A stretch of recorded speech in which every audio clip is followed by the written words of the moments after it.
Hello,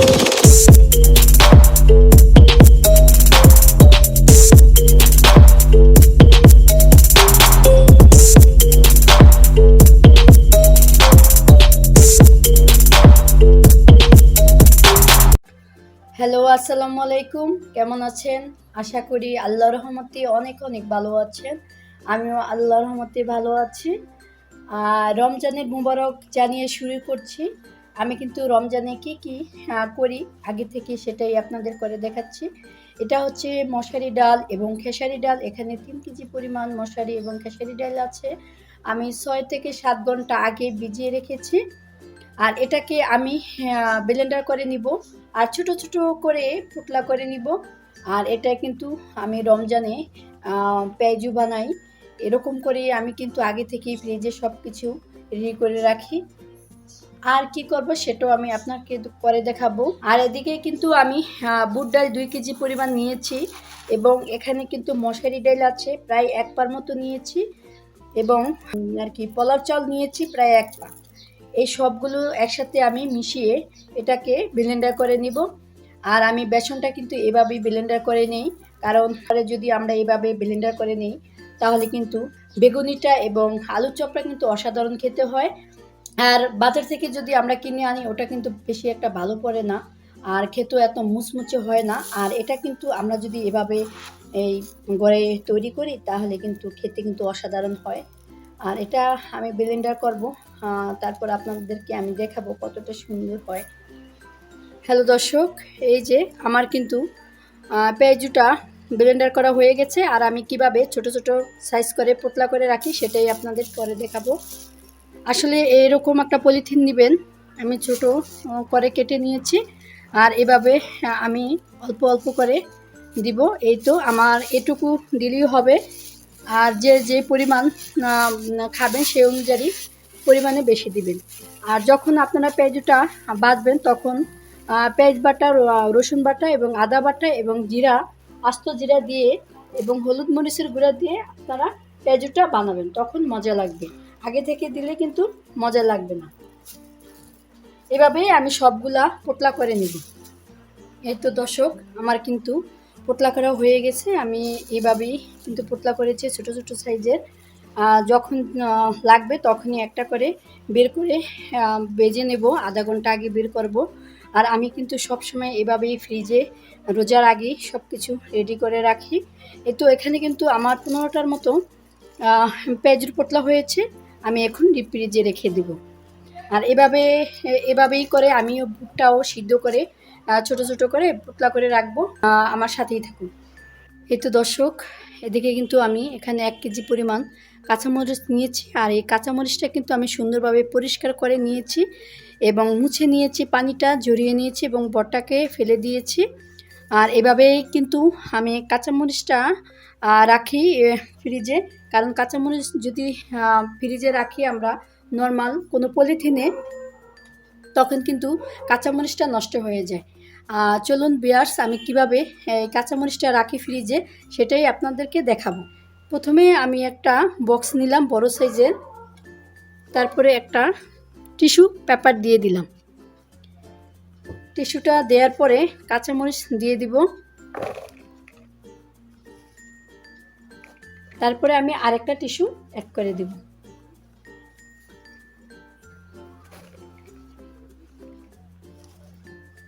আসলে কাঁচামরিচ কিন্তু একসাথে যদি আমরা বেশি করে কিনে নিয়ে আসি, অনেক সময় কাঁচামরিচ কিন্তু ফ্রিজে নষ্ট হয়ে যায়, কি পচে যায়। এজন্য আমি এরকম করেই রাখি সব সময়, আমার কাঁচামরিচ কোনো নষ্ট হয় না।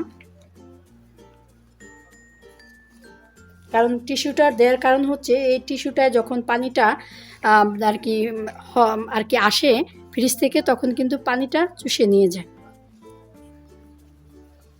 আরেকটা টিস্যু অ্যাড করে দিব। দিয়ে এখন আমি আরেকটা টিস্যু অ্যাড করে দিব। আসলে এভাবে যদি আমরা কাঁচামরিচ রাখি প্রায় 20 থেকে 25 দিন পর্যন্ত এই কাঁচামরিচটা কিন্তু থাকে ভালো, কোনো প্রকার নষ্ট হয় না। আশা করি দর্শক আমার মতো করেই কিন্তু আপনারা কাঁচামরিচ করে রাখবেন ফ্রিজে, দেখবেন কোনো প্রকার কাঁচামরিচ একটু নষ্ট হবে না। দর্শক, আর এদিকে আমি কিন্তু বুটও সিদ্ধ করে এভাবে রাখি। এই যে দেখতে পাচ্ছেন এখানে কিন্তু প্রায় 1.5 কেজির মতো বুট আছে। আমি রাত্রে ভিজিয়ে রেখেছি আর এইমাত্র আমি এটাকে সিদ্ধ করে নিলাম। আর এই বুটটা আমি সিদ্ধ করে এরকম বক্সে করে রেখে দেই। আসলে প্রতিদিন সিদ্ধ করা ঝামেলা হয়ে যায় রোজা রেখে, আরেকটা বাড়তি ঝামেলা, এই জন্য আমি বুটটাকেও এভাবে করে রাখি।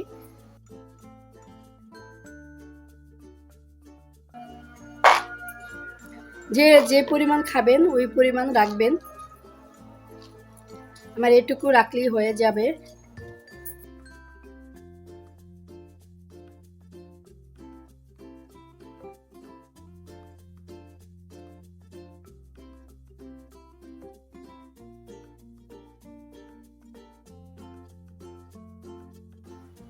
এই তো দর্শক দেখতে পাচ্ছেন আমি কিন্তু এরকম ছোট সাইজের 10টা বক্স কিনে নিয়েছি।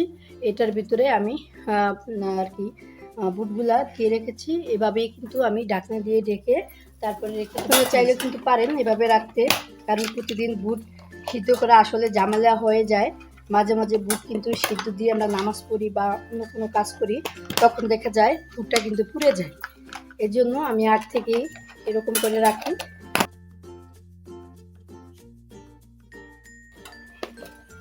আপনারা চাইলে কিন্তু আমার মতো করে রাখতে পারেন, তাতে আপনাদেরই লাভ হবে। এই তো এভাবেই কিন্তু আপনারা রাখতে পারেন। তবে আমি আরেকটাও জিনিস রাখবো, সেটা হচ্ছে চিকেনটাও কিন্তু আমি আগ থেকে এভাবে রেখে দেই। এদিকে দর্শক আমি কিন্তু এখানে ছোট সাইজের ব্রয়লার মুরগি নিয়েছি 4টা। এই ব্রয়লার মুরগিটা আমি ছোট ছোট করে কেটে নিয়েছি এভাবে। আর একটা মুরগি আমি বড়ভাবে কেটে নিয়েছি, 4 টুকরা করে নিয়েছি। আসলে এটা আমি ফ্রাই করব, কারণ আমাদের ঘরের সবারই ফ্রাই পছন্দ। রমজান আসলে তো কথাই নাই, ফ্রাই তো প্রতিদিনই করে দিতে হয়, এর জন্য আমি এটাকে করব। আর এখন দিয়ে দিব আদা রসুন পেস্ট। এখানে আদা রসুন পেস্ট একসাথেই আমি মিশিয়ে রেখেছি, এটাকে দিয়ে দিব প্রায় 3 চা চামচ। আর দিয়ে দিব পেঁয়াজ বাটা, আমি ব্লেন্ডারে ব্লেন্ড করে নিয়েছি।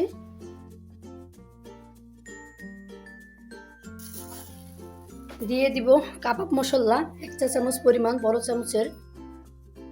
আর দিয়ে দিব দারচিনি, এলাচি, গোলমরিচ বাটা, আর কি বাটা না আর কি গুঁড়া 1 চা চামচ পরিমাণ, বড় চামচের দিয়ে দিলাম। দিয়ে দিব ধনিয়ার গুঁড়া 2 চা চামচ পরিমাণ।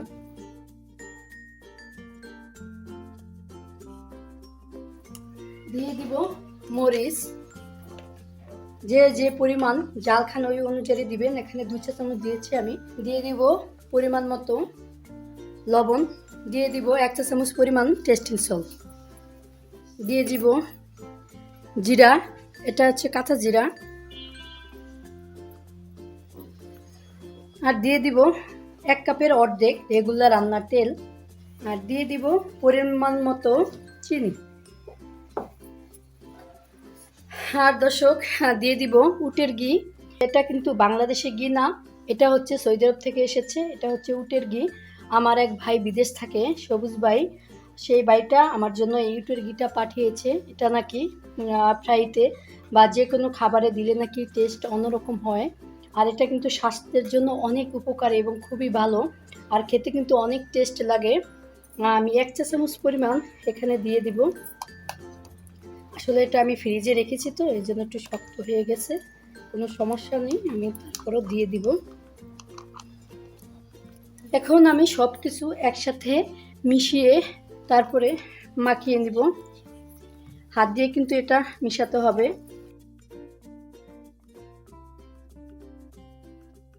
মিশিয়ে তারপরে আমি ছোট ছোট বক্সে করে রেখে দিব। এটা আসলে রোজায় কিন্তু ফ্রাইটা হলে বাচ্চারা খুবই খুশি হয়।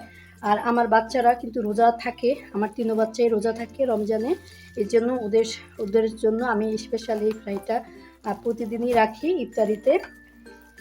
আশা করি আপনারাও রাখবেন, কারণ বাচ্চারা কিন্তু আসলে ফ্রাইটাই খুব পছন্দ করে। যে এইভাবে আমার মতো করে মেখে রাখবেন।